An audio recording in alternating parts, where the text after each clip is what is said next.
So this is the clinical situation. You can see ridge looks thin, but definitely there is a wide ridge below. So we have to do reflection and ridge reshaping properly.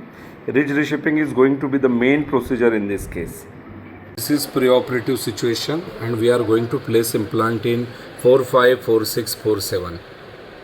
And this is the situation of ridge in 4-7 region. 4-6 region is this, and I will show you the other region. Yeah, this is the 4-5 region. So overall this case needs lot of ridge reshaping, and then only we can place implants. Maybe shorter implant in premolar, and then molar region I will try for 10 millimeter implants.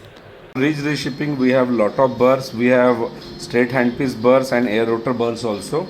So in this box you will see mostly carbide burrs, and as I always say, I use this kind of bigger burrs. These are all carbide denture trimming burrs mainly, so I prefer them. So these are my favorite straight handpiece burrs. I also use air rotor burrs sometimes for ridge reshaping, and these are air rotor burrs that I use for ridge reshaping.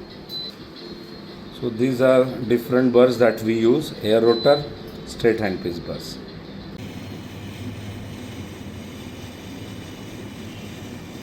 This is how you have to take a crystal incision. Straight line, deep incision. Stop. So this is our incision, crystal incision from here. So if you have taken a good incision, you should be able to reflect like this. Cakewalk. That is why incision should be deep, passing through epithelium, connective tissue and periosteum. And on this side, I will show you how beautiful it is reflected. Look at this. I don't have to take efforts. Okay, you all can see here, right?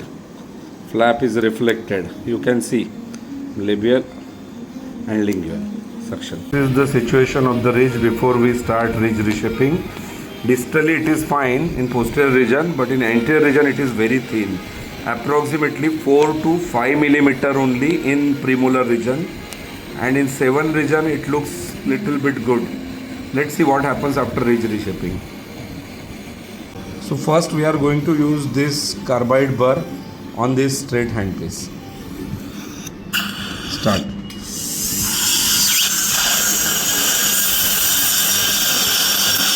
We have to reduce at least 3 millimeter of bone, then only we'll get a wide ridge, especially in anterior region. Stop.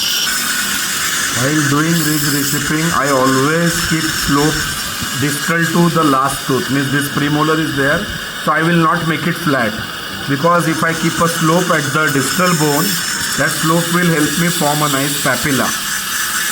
So this is how you can form a papilla on distal most tooth. So after finishing major ridge reshaping with large carbide burr, final कहीं पे थोड़ा sharpness है, spicules है, that finishing will be done with air rotor bur. This is small round diamond point you can say, and we have already used saline or filled saline in our bottles. So saline or distilled water you can use for air rotor.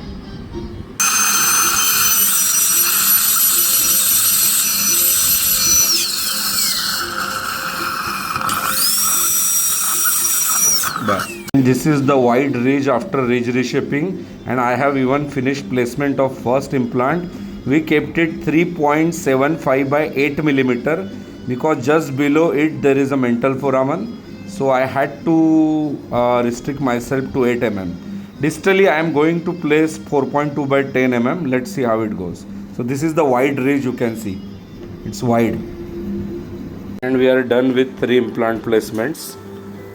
Anterior one is 3.75 by 8 mm, 4.2 by 10 mm, and distal is 4.2 by 10. Bone was thin, but we could place implants after ridge reshaping. This is final closure. This is how you have to close the wound nicely. All sutures are equidistant, bite is taken deeper, and you can see the wound is completely closed. And we have abundant keratinized tissue over the ridge. That is most important.